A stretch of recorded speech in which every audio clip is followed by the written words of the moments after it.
का व्रत होता है। और उस ग्रंथ का, जिस ग्रंथ में कथा लिखी हुई है और बड़े बड़े ऋषि मुनियों महात्माओं का मत है कि नहीं, अष्टमी में सूर्योदय होने पर जीवित पुत्र का व्रत होता है। काशी पंचांग और काशी और जितने भी पंचांग हैं, जैसे काशी में तो जो विश्व पंचांग है वो तो सही निकाला है, 7 तारीख को दिया है। जयपुर का पंचांग, वहाँ के पंचांगकार मेरे मित्र भी हैं, कल हमारे यहाँ भेज भी दिए हैं, वो 7 तारीख को निकाले हैं। नेपाल में जो पंचांग निकलता है वहाँ के पंचांग में 7 तारीख को ही निकला हुआ है। यहाँ मुख्य बिंदु यह है कि जो सही व्रत होना चाहिए, अष्टमी में सूर्योदय होने पर ही उस तिथि का नाम जीवित पुत्र का व्रत होता है, पर वो तिथि नहीं रहती है। अष्टमी नवमी तिथि से कोई मतलब नहीं, होती ही नहीं हो, उसका नाम बदल जाता है। क्योंकि गरुड़ जी ने कहा है कि अष्टमी में सूर्योदय होने पर यह तिथि ब्रह्म भाव को प्राप्त कर जाएगी। तो ब्रह्म भाव को प्राप्त करी, वो तो अपराध हो गई तिथि। अब उसमें किसी पारण, किसी तिथि के निर्णय, किसी दिन के निर्णय का कोई मतलब नहीं है। यही विवाद है। और विवाद में अधिकांश जो उच्च कोटि के विद्वान हैं, परंपरागत संस्कृत का अध्ययन किए हैं, शास्त्रों के जानकार हैं, शास्त्रों में इतनी गति है, जो धारा प्रवाह संस्कृत बोल सकते हैं, जो धारा प्रवाह श्लोकात्मक व्याख्यान कर सकते हैं, ऐसे तमाम विद्वानों का मत है कि 7 तारीख को ही जीवित पुत्र का होगी। क्योंकि 6 तारीख को जीवित पुत्र का होने में वह अष्टमी ब्रह्म भाव को प्राप्त नहीं करती है। उस दिन गरुड़ देव जी का वचन वहाँ नहीं लगता है। तो जब जो व्रत का देवता है, जो व्रत की तिथि है, जो व्रत का सामर्थ्य है, जो शक्ति है, जो छंद है, जब उस दिन काम ही नहीं कर रहा है तो व्रत करने से क्या लाभ। इसलिए हम लोगों ने निर्णय लिया है कि 7 अक्टूबर दिन शनिवार को यह व्रत किया जाएगा और 8 अक्टूबर को सुबह से 11 बजे तक पारण का समय है, पारण किया जाएगा। आपका परिचय होगा? पौराणिक जी, सिद्धाश्रम धाम, बक्सर। लोगों का मत भिन्नता एक ही दिखाई देता है कि जो अष्टमी में कृष्ण जन्माष्टमी का जो स्वरूप है, उसका जो निर्णय है, उसका जो नियम है, महालक्ष्मी का जो व्रत का निर्णय है, वहीं जीवित पुत्रिका व्रत के ऊपर भी लाद रहे हैं। यह अशोभनीय है।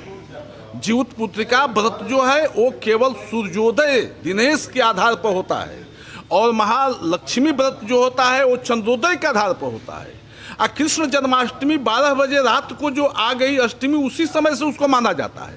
3 ही व्रत अष्टमी के हमारे यहाँ मान्य हैं धर्मशास्त्रों में।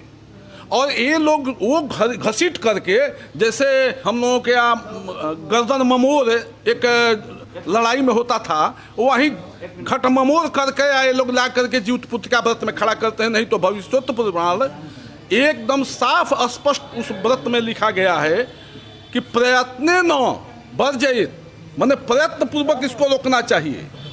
और ध्रुवम शब्द का निश्चित उसका वैधव्य जो प्राप्त होता है, इतना जो जोड़ लगा करके कई शब्द का प्रयोग किया गया है। ये लोग इस प्रकार के माने लाके खड़ा करते हैं, यह अशोभनीय। 7 तारीख को हम लोग सभी लोगों ने, सभी विद्वानों ने यह एक मत से निर्णय लिया है कि 7 को ही जीवित पुत्र का व्रत करने से सौभाग्य नष्ट भी नहीं होता है और पुत्र की रक्षा भी होती है।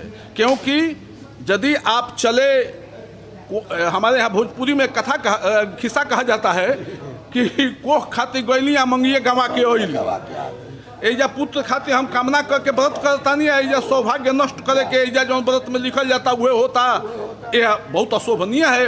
वो विद्वानों को पुनः अपने पर विचार करना चाहिए, अपने निर्णय पर विचार करना चाहिए। एक देशीय निबंधों की अपेक्षा हम सबों को पुराणों की बात, श्रुतियों की बात और श्रुति मृत्युदितम धर्म यह तिष्ठन ही मानव, हमारे शास्त्रों में बताया गया है कि धर्म वही है। ज्योतिष धर्म निर्णायक नहीं है, ज्योतिष गणना निर्णायक है, खगोल भूगोल का निर्णायक है, समय का निर्णायक है। धर्म निर्णायक ज्योतिष नहीं हो सकता, कभी है नहीं।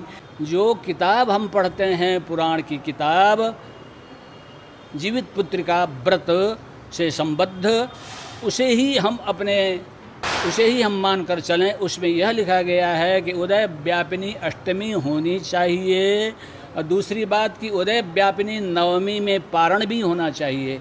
इसलिए यदि हम 6 तारीख को व्रत करते हैं तो उदय सूर्योदय व्यापिनी षष्ठी ये अष्टमी उस दिन नहीं है।